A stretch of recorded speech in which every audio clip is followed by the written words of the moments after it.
Hello दोस्तों, स्वागत है आपका एक बार फिर से मेरे इस यूट्यूब चैनल पर। और पीछे वाली क्लास में हमने एरर को समझा था कि जब हमें बहुत सारे मान दिए हुए हों तो हम उनकी एरर कैसे निकालें, ठीक है। और उनके परसेंटेज एरर कैसे निकालें, ये मैंने आपको बता दिया था। और आज हम पढ़ेंगे कि संयोजन में त्रुटि यानी एरर इन एडिशन, संयोजन में त्रुटि किस प्रकार निकाली जाती है, उसके किस तरह से न्यूमेरिकल सोल्व किया जाता है, वो आज मैं आपको बताने वाला हूँ, ठीक है। तो अगर आप मेरे चैनल पर नए हैं तो चैनल को सब्सक्राइब कर देना, क्योंकि यहाँ पर आपको ऐसे छोटे छोटे टॉपिक समझा दिए जाते हैं बिना किसी समस्या के, ठीक है। और आपको अगर कोई टॉपिक समझना है तो आप कमेंट कीजिए, आपको ज़रूर समझाने की कोशिश की जाएगी, ठीक है। तो टॉपिक पर आते हैं। आज अपना टॉपिक है संयोजन में त्रुटि। त्रुटि क्या होता है ये मैंने आपको बताया था, एक बार थोड़ा सा फिर से बता देता हूँ। किसी भौतिक राशि के मापे गए मान तथा वास्तविक मान के अंतर को क्या कहते हैं, हम त्रुटि कहते हैं। और संयोजन का मतलब होता है जोड़। जब हम किन्हीं दो भौतिक राशियों जैसे ए व बी को जोड़ देते हैं जिनमें त्रुटियां हैं, तो हमें एक ऐसी भौतिक राशि प्राप्त होती है जिसमें भी त्रुटि होती है, ठीक है। यदि हम किन्हीं दो भौतिक राशियों ए व बी को जोड़ देते हैं जिनमें त्रुटियां हैं और उनसे जो हमें राशि प्राप्त होती है उनमें भी एक त्रुटि होगी, तो इस त्रुटि को कैसे निकाला जाएगा, इसके लिए ये टॉपिक आया है, ठीक है। तो संयोजन में त्रुटि की शुरुआत करते हैं, ठीक है। तो हम माना कि x is equal to a plus b, ये दो भौतिक राशियां हैं। इन दोनों के योग से हमें एक तीसरी भौतिक राशि प्राप्त हुई है। फिर हम वापस मानेंगे, अज्यूम करेंगे कि माना कि हम त्रुटि को किससे डिनोट करते हैं, हम त्रुटि को करते हैं डेल्टा से। तो माना कि डेल्टा ए जो है वो ए में त्रुटि है या परम त्रुटि है, दोनों एक ही बात है। डेल्टा बी बी में परम त्रुटि या त्रुटि है। डेल्टा एक्स एक्स में परम त्रुटि या त्रुटि है, ये हम मान लेंगे, ठीक है। हमने मान लिया कि जो delta A delta B delta x है ये इन तीनों में परम त्रुटियाँ, डेल्टा ए इसमें परम त्रुटि है, डेल्टा इसमें भी परम त्रुटि है। और हमने जब इन दोनों को त्रुटि युक्त भौतिक राशियों को जोड़ा तो हमें एक त्रुटि युक्त भौतिक राशि प्राप्त हुई है जिसमें त्रुटि डेल्टा एक्स है, ठीक है। ये हमने मान लिया। तो हम इसे ऐसा लिख सकते हैं ना, एक्स में या तो प्लस कुछ है या माइनस कुछ है जिसे हमें वास्तविक मान प्राप्त होगा। इसी तरह से इनको लिख देंगे प्लस माइनस डेल्टा ए plus B plus minus delta B, इस तरह से लिख सकते हैं। क्योंकि या तो इनमें से कुछ घटाया होगा, जो त्रुटि है वो या तो घटाई गई होगी या जोड़ी गई होगी, हमें पता नहीं है, इसलिए हमने इन्हें दोनों चिन्ह लगा दिए, ठीक है। अब देखो X plus minus delta X, A plus minus delta A plus B plus minus delta B, ऐसा लिख दिया।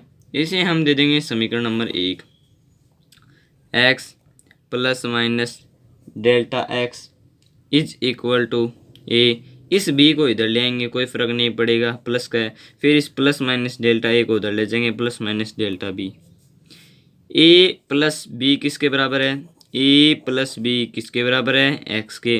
तो X plus minus delta x is equal to X plus minus delta A plus minus delta B, ठीक है। X से X cut गया, बच गया plus minus delta X delta ए प्लस माइनस डेल्टा बी। ये हमारी त्रुटि आ गई, किस में आ गई, डेल्टा एक्स में, या जो एक्स हमारी भौतिक राशि थी उसमें क्या त्रुटि है वो हमारी निकल गई है। इन दोनों की जो त्रुटि हैं उनका योग कर देंगे तो हमें ये त्रुटि प्राप्त हो जाएगी। अब यहाँ पर 4 पॉसिबिलिटी बनती है, इसका चिन्ह हम नहीं देखेंगे, ठीक है। हम सिर्फ इन दोनों का चिन्ह देखेंगे, इन दोनों के चिन्ह से ये इसका चिन्ह अपने आप आ जाएगा, ठीक है ना। तो हम यहाँ पे 4 पॉसिबिलिटी देखेंगे, ठीक है। पहली, ये प्लस का ये बी प्लस का, तो delta A plus delta B. फिर ये माइनस का ये प्लस का, तो माइनस डेल्टा ए प्लस डेल्टा बी। फिर ये प्लस का ये माइनस का, तो delta A minus delta B. फिर दोनों माइनस के, delta A minus delta B. तो ये 4 पॉसिबिलिटी यहाँ पर बनती है। और सबसे अधिकतम त्रुटि किस में निकलेगी, जिसमें जोड़ होगा, जिसमें दोनों प्लस के होंगे उसमें अधिकतम त्रुटि होगी। तो इसमें माइनस है, इसमें माइनस है, इसमें भी माइनस है, सिर्फ इसमें प्लस है, तो अधिकतम त्रुटि या मैक्सिमम जो एरर आएगी वो इसमें आएगी, ठीक है।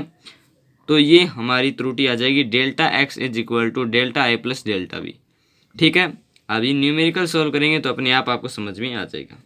अब अगर आपसे इसमें जो त्रुटि निकली है हमारी, जो delta A plus delta B है, उसमें अगर आपको परसेंटेज एरर पूछ ले कि इस राशि में योग में कितनी परसेंटेज एरर या कितनी प्रतिशत त्रुटि है, तो उसके लिए एक नया सूत्र है कि जो आपकी delta A plus delta P B का जो आपका मान आएगा ना, उसके बट्टे में आप ए प्लस बी की जो हमें मान दिए गए हैं, जो मापे गए हैं, वो रख देना और गुना कर देना 100 से। ये इसका भी एक सूत्र है, ठीक है ना।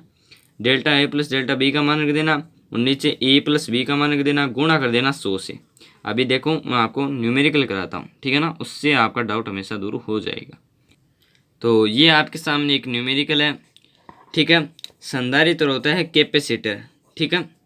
जो पंखों में सेल वगैरह सा लगा होता है ना, उसे हम कैपेसिटर कहते हैं, संधारित्र कहते हैं। और जो संधारित्र की जो धारिताएं होती है ना, वो प्रतिरोध की तरह होती है। जब हम प्रतिरोधों को श्रेणी क्रम में जोड़ते हैं तो उनको हम इस तरह से जोड़ते हैं, A plus B equal to A B, ये इसका प्रतिरोध हो गया। और जो संधारित्र है उसमें उल्टा होता है। संधारित्र में श्रेणी क्रम में तो है, जिस तरह से प्रतिरोध को जब हम समांतर क्रम में जोड़ते हैं तो उसका सूत्र होता है ना, 1/R is equal to 1/R1 plus 1/R2, वो संधारित्र में श्रेणी क्रम में होता है। यानी अगर हम दो संधारित्रों को श्रेणी क्रम में जोड़ते हैं तो उसका सूत्र होगा 1/C1 प्लस 1/C2। संधारित्र धारिता को हम C से व्यक्त करते हैं, ठीक है। उसकी कुल धारिता ऐसे निकलेगी। और जब हम इसे समांतर क्रम में जोड़ेंगे ना, तब इसकी धारिता निकलेगी C1 प्लस C2। तो इसमें और प्रतिरोध में दोनों में उल्टा होता है, ठीक है ना। तो प्रश्न देखिए, दो संधारित्रों की धारिताएं कैपेसिटी 1.5 प्लस माइनस 0.2, ये जो 0.2 है ना, ये इसमें थोड़ी सी त्रुटि दी गई है कि इसमें त्रुटि हो गई है, ठीक है। और ये क्या है, माइक्रोफेरेडे, वह 2.6 प्लस माइनस 0. इसमें इतनी त्रुटि है मापी गई। जब दोनों को समांतर क्रम में जोड़ा जाए तो कुल धारिता ज्ञात करो, वह प्रतिशत त्रुटि ज्ञात करो। तो कुल धारिता समांतर क्रम में, तो समांतर क्रम में प्रतिरोध का होता है 1/R, तो इसका उल्टा हो जाएगा श्रेणी क्रम वाला, तो C टोटल हो जाएगी C1 प्लस C2, ठीक है। इस तरह से निकल जाएगी। देखो हमें दी गई है पहली जो के धारिता है, वो दी गई है 1.5 प्लस माइनस 0.2 और C2 is equal to 2.6 plus minus 0.1, ठीक है।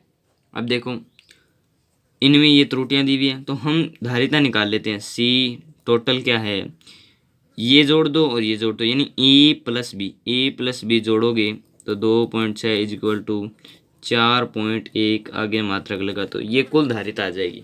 मैंने कहा ना, कैपेसिटर में उल्टा होता है।